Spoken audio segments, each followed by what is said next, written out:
So there is some breakthrough gaming news right now, correlating to the Mass Effect series. If most of you don't know, Mass Effect 2 will be ported to the PS3.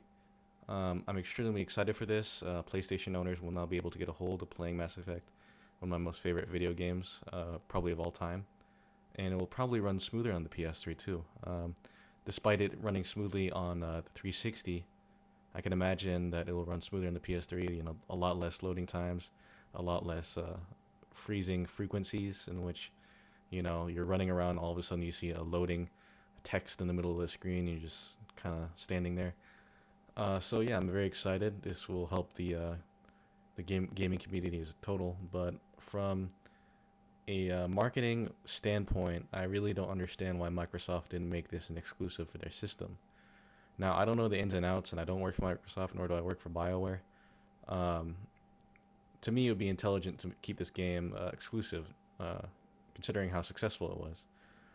I'm assuming that Microsoft maybe made a deal with BioWare to make this an exclusive, but I guess BioWare didn't really buy into it.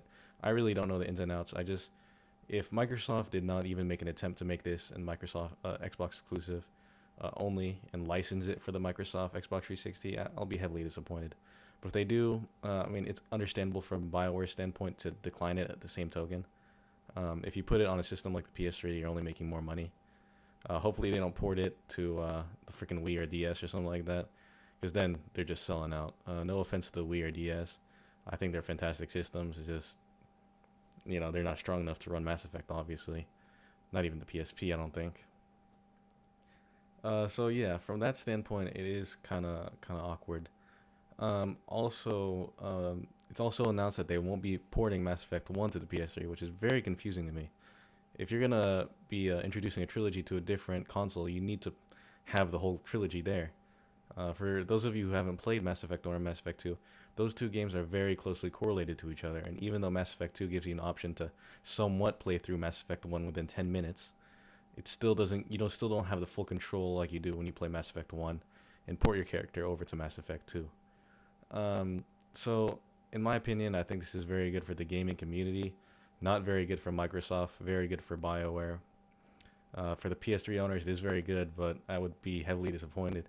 I mean, I am already disappointed the fact that they're not giving Mass Effect 1 to the PlayStation owners.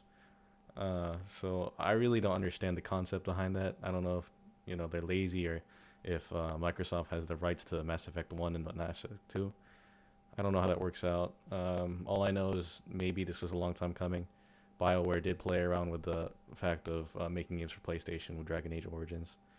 So, in my opinion, I think this is good for some people and bad for some companies, and good for some companies and bad for other people. So, every which way, there's goods and bads in this, depending on how you look at it.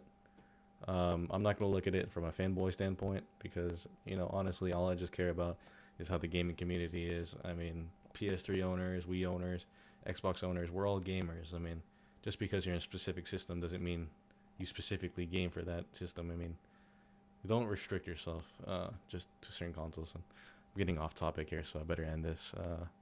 All right, so that's the news. Mass Effect 2 coming to the PS3.